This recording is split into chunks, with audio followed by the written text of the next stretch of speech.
Libra, and welcome to the Shiny Soul Cafe's July 2022 Astrological Insights. So this chart was drawn for July 1st, 2022 at 12:50 p.m., so around noon.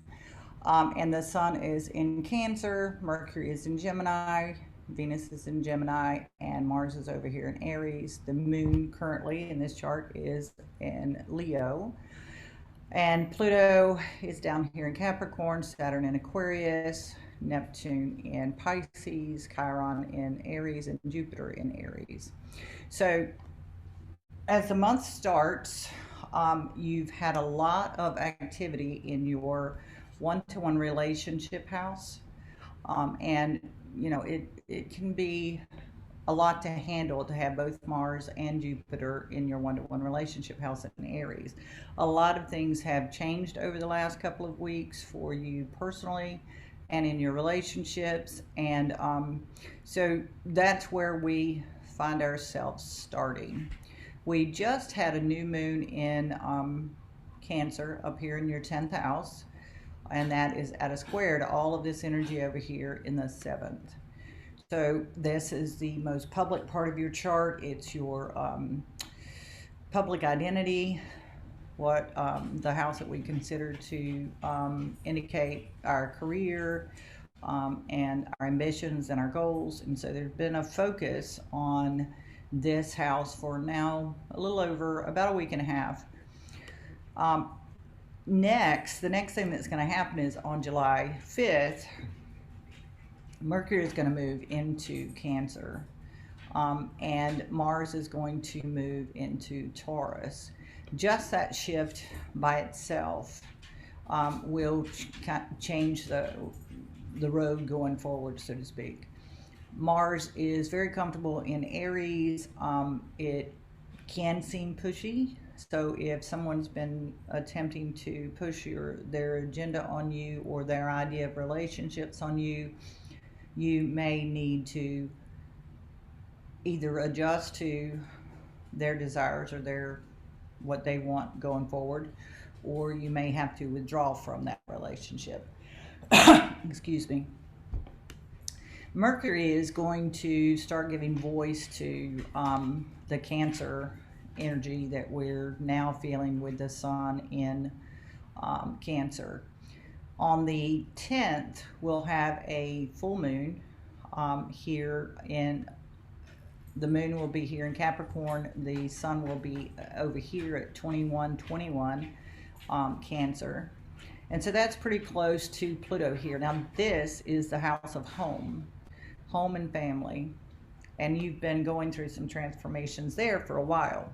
So this full moon can act as like a lunar eclipse, so to speak, because it's coming close to Pluto. It's still 6 degrees away, but close enough that we're going to feel Pluto's influence and the moon's influence on Pluto. So we might think about this as being a highlight of the transformations that we're going to be going through over the next 6 months. Pluto will move into Aquarius here in March of next year. So when a planet is at the end of a sign, as we are saying, Pluto is here between 27 and 29, 59, that planet wants to accomplish or finish what it's doing. Right now we have a square to Mars here, and Mars and Pluto, when the two planets are in alignment, when they both perspectives have been integrated for an individual, they can work really well together. If they have not been brought into alignment, or if the person has not integrated both energies positively, then they can be at odds with each other. And so Pluto down here in your house of home and Mars up here in your one-to-one relationships can lead to a significant amount of frustration, stress, um, just kind of a boiling point between soulful will and ego will. And I am guessing that with Capricorn here in your fourth house, you do like for your house to be a stable environment, a place that you feel like can withstand the test of time. Mars is going to be pushing that idea, and so it is possible for that to happen. But you yourself, your comfort, your emotional comfort level has been changing and transforming, and so what it meant to you in the past may not be the same. That it comfort and stability may not mean the same to you now that it did before Pluto came in 2008. So your home life, your career, your one-to-one relationships are all in focus. And this area of the chart acts as a mirror to our identity. So this is I am, and this is we are. And so you can get that mirrored effect of your internal landscape being presented to you out in front of you as if it's that mirror effect. But it is only a reflection. It is not who you are. And so we may have to, oh, my left side is over here and my right side is over here, where it's reversed in the mirror. So pay attention to what it is you actually want.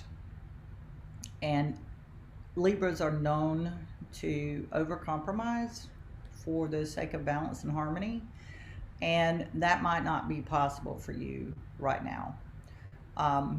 You've got major events taking place in the angular houses, and those are the houses that are on the four angular cusp, meaning the first, the fourth, the seventh, and the 10th. And when we have major aspects to in those houses or around those parts of our chart, they tend to have an effect all the way around the chart. And so this is why everything may seem to be happening at once. But remember, you are the focus of this chart. And so you are the focus of all of this energy moving around you. And so it would be a good idea to take an inner look at exactly where you want to go going forward, given all of the information that you have now. So Mercury is going to move into the 10th house, and it's going to move pretty quickly because it goes into Leo here, the 11th house, by the 18th. So it stays in Cancer for 13 days. That's all. In the meantime, though, it's going to oppose. Remember, the full moon was on the 10th, and Mercury is going to directly oppose Pluto on the 18th, and then on the 20th, the Sun is going to directly oppose Pluto. So you're going to get two perspectives on what Pluto is doing down in your in the grounded area of home and family. And Pluto is a strong force, and so understanding Pluto energy and understanding what is happening when Pluto is transiting a house is super important, because it gives us an opportunity to respond better. And using that idea of free will, you do get to decide how you respond. Mercury will give you information, and then the Sun will put a focus on that information. And then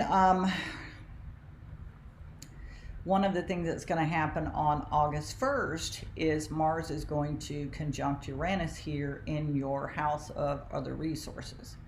And that is a pretty big deal. We will all see that play out in the public in ways that we're consciously aware of out in the world. But for you, it's in the house of the resources you share, the emotional attachments that you have. And so, look for this one-to-one relationship energy to evolve into a conversation or experience or a revelation about the resources that you share, whether they're emotional or sexual or financial. And also not just in your immediate relationships, but anything that's contractual as well.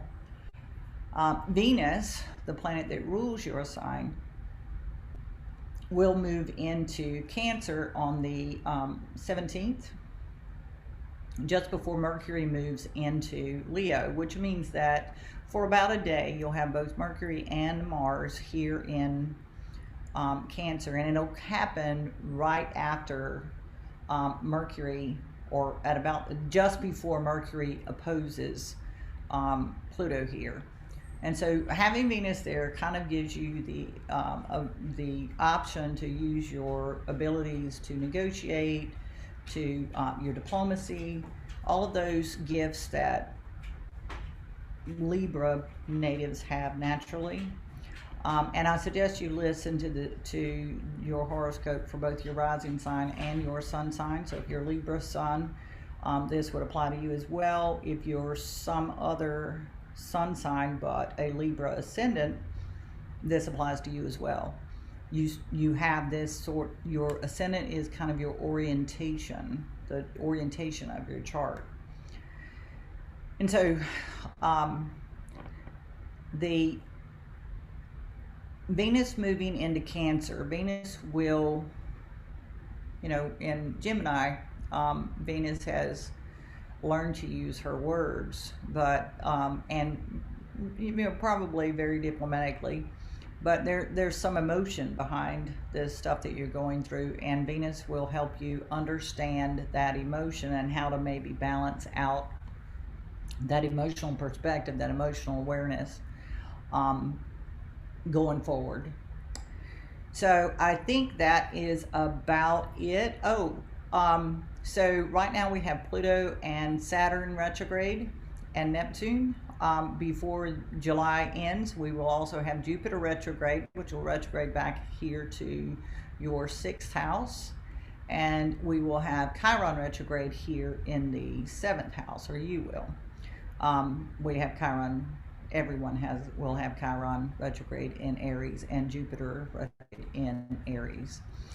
So that's going to kind of internalize the energy that you have over there in the 7th house. It won't seem quite so abrasive, I guess, or as if it's right there in your face kind of thing.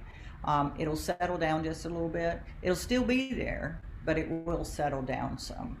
So you got that to look forward to at least. And you have Venus entering your 10th house. When Venus enters your 10th house, you should expect some sort of recognition or Venus is the second benefic planet. And so there's going to be a benefit in your career when Venus enters the 10th house. All right. Thank you very much. If you've enjoyed this video, please like and subscribe.